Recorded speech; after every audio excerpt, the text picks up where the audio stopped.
Hello and welcome to this review for the game Invaders from Afar, which is the expansion for the base game of Scythe. It's not a new expansion, but the kind people from Stonemaier Games sent me this expansion to see what I thought of it. Of course, I want to make a tutorial of it, and that I already did. So if you're interested in seeing what's in this box and how it works, then just check out the other video I did, because in this video I'll just be spouting my opinion. Also note that Stonemaier always very clearly says, be honest. Don't worry if you didn't like it. You can say it. We won't even be watching the video. I don't know if that's true, but they do say it, and I do think it's good to say, please be honest. And so far, no Stonemaier game has ever gotten a bad review from me on my channel. There's only one single game from them that I don't own. I played it once and I didn't like it. I didn't dislike it, but I wasn't as wowed as I thought it was going to be. And that is definitely not a game that Stonemaier needs to worry about sales figures, because that game is already set. So, yeah. So here's an honest review, and again, I enjoyed it. Scythe itself, the base game of Stonemaier, it's not my favorite game. I do enjoy playing it, but I just can't get the hang of it. I don't see it. I'm not like, it clicks with, now I get it. That's what, I know what I'm supposed to do. I have a goal in mind. I go for the goal, but it usually results in me losing quite badly, and I just feel like getting to that goal takes so much time. I do have trouble really getting into the game, finding the right strategy.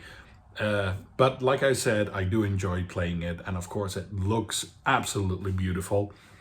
And if you have played the base game, you may have noticed that there are every faction has a home base on the game board, that there are two spots that you really can't find in the base game, and that's because they are here.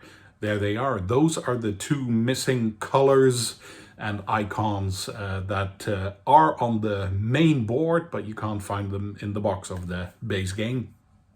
So as far as I know, it was always intended that this expansion was going to be a part of the game. Which also means you can play it up to 7 people now.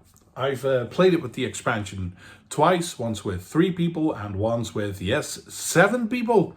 And it wasn't a huge chaos like you might expect. There was just a bit more fighting, but it's a part of the game. So yeah, the 2 new factions, green and purple is what I'll call them. And of course they have their own names and their own emblem, but yeah, one is a green player color, the other is purple.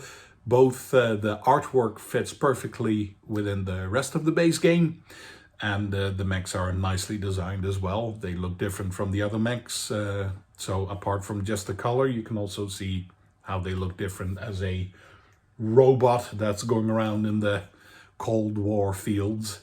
Playing them, both of them have a unique, they have their own unique ability, and it's different from the ones from the base game, but they're not all too different from each other, purple and green, because both involve moving your main character on the board, and wherever you stop your movement, if you want, you can put down a token that you get with the if you play that character. Both tokens have a different function, but it does both involve, if you walk to this spot, and if you want, you can drop one of your tokens there. The one player drops traps and the other one drops a flag, which means that if you are in that territory at the end of the game, you can count it as twice, 2 territories for the price of 1. Also, both characters can be played just if you're with fewer than 6 people. You don't need to be with 6 or 7 players to be able to use these characters. You can always use them. It's now an extra character that you can add to, that you can choose to play as if you want. Yeah, so now you have 2 extra options to choose from if you choosing is something you do. There are also people who just get their character randomly. Anyway, now you can add those two to the mix, which is also nice. So yeah, there's not that much to say. It's not a complicated expansion at all. It just adds 2 new characters. Also, it adds an extra solo mode, but yeah, I'm not a solo player, so I didn't get into that. But it is in there. There's extra solo options with this expansion. But adding the 2 characters to it, what can I say about it that isn't nice? The special abilities that the characters have are different, but they're not overpowering or underwhelming in any way. It fits perfectly within the base game. So yeah, if you do have Scythe and you're looking to make things just a little bit different, and especially if you're interested in playing it with 7 people or 6, you now have that option. So yeah, I enjoyed it, and everything, you can empty this box out and put everything in the big box because there's room for that.